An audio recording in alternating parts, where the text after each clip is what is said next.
Zee Marathi, चर्चाही होणारच.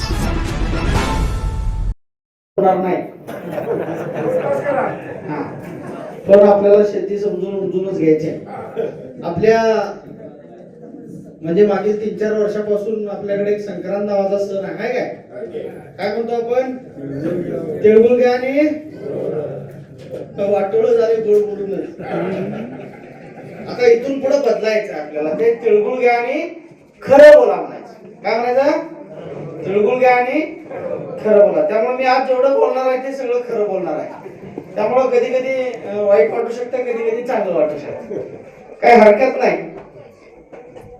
आपला भारत हा कृषीप्रधान देश आहे असं सगळेजण म्हणतात. पण या कृषीप्रधान देशामध्ये मागील 7-8 वर्षापासून शिक्षण पूर्ण झाल्यानंतर मी इथंच कॉलेजला होतो, जैनापूरला प्राचार्य 6 वर्षांनी. मागील 4 वर्षापासून सातत्यानं दररोज ग्राउंडवर आहे, म्हणजे बांधावर आहे.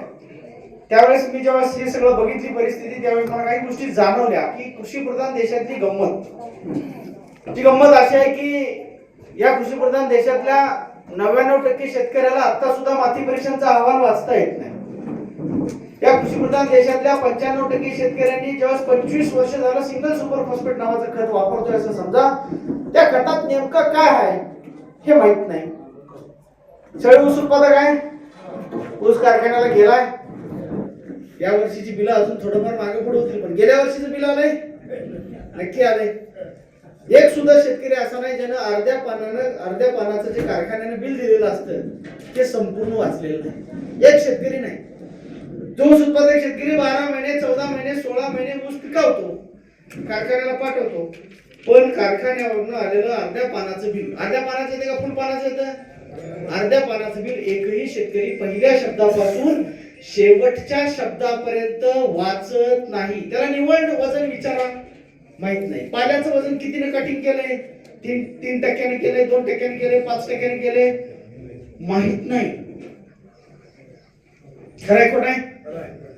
ही परिस्थिती आपल्याला इथून पुढच्या काळामध्ये या शेतीला व्यवसाय म्हणून करायचा असेल तर बदलावं लागणार आहे. तो प्रामाणिक प्रयत्न आम्ही गेली 4 वर्ष करतो आणि सातत्याने करतो.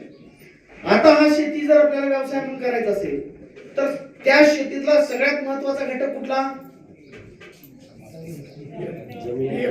दगड का माती? त्याचा दगड झालाय का? झालाय.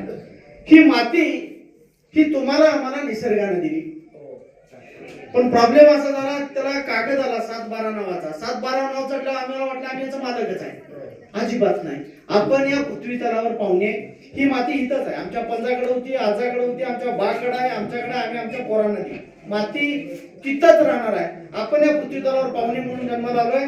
जन्माचं 50-60 वर्ष जगायचं, निघून जायचं, पण आपल्या काळामध्ये ही माती जिवंत राहिली पाहिजे. कारण निसर्गाला ही माती तयार करायला 300, 350, 400 वर्ष लागतात. तेव्हा या मातीची निर्मिती होते. आणि ज्यावेळेस निसर्गाने तुम्हाला मला ही माती दिली, त्यावेळेस या मातीमध्ये 25% हवा, 25% पाणी, 45% नैसर्गिकरित्या खनिज आणि 5% सेंद्रिय घटक असलेली समृद्ध सजीव माती दिली.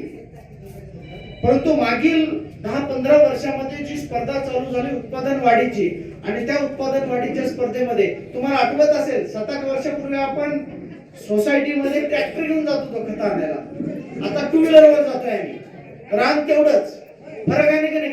काहीतरी चुकायला लागले हे आपल्याला लक्षात घेणं गरजेचं आहे. आणि या मातीची सुपीकता बिघडली.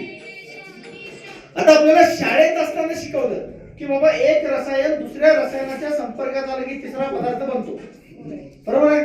तसं आपण जी शेती पद्धत करत आलो त्याच्यामध्ये अनेक प्रकारच्या वेगवेगळ्या पद्धतीचे रासायनिक खतं वापरत आलो आणि त्याचं कुठे संतुलन नाही, कुणाकडे काही त्याचं माहिती नाही. त्या वापर केल्यामुळे जमिनीचा पोत बिघडला, जमिनीची प्रतवारी बिघडली आणि आपल्या जमिनीची उत्पादकता कमी झाली. म्हणजे जमिनीतनं जे अन्न पिकाने घेतलं पाहिजे ते बंद झाली प्रक्रिया. आणि त्यामुळे ही माती समजून घेणं आपल्याला गरजेचं आहे. आपल्याला शेती समजून घ्यायचं असेल, तो म्हणाल याचा आणि आमच्या शेताचा काय संबंध आहे? सगळं इथंच आहे. एक उदाहरण सांगतो तुम्हाला. आता ऊस लावायचा आहे, कांडी कुठे नेऊन लावतो आपण? मातीत.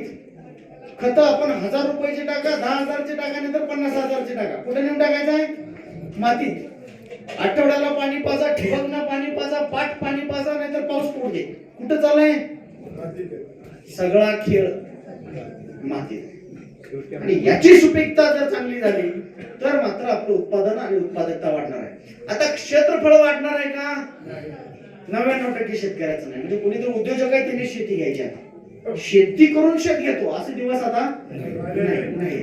मग आता क्षेत्रफळ वाढणार नाही, पण आपण उत्पादकता वाढवायला पाहिजे. तेवढ्याच क्षेत्रात आपल्याला पिकांची बदल असेल, वेगळी पिकं असेल किंवा मातीची सुपीकता बदलून वाढवून खर्च कमी करून उत्पादन वाढलं पाहिजे.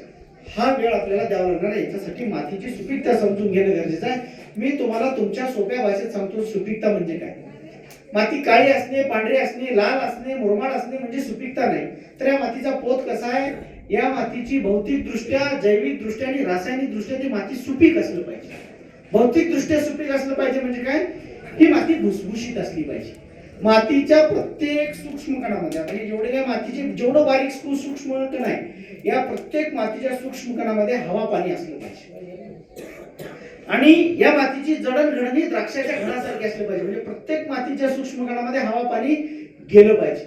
आता बघा, आपल्याकडे मशागत करण्यासाठी आता ट्रॅक्टर किती हॉर्स पॉवरचे आणलेत आपण?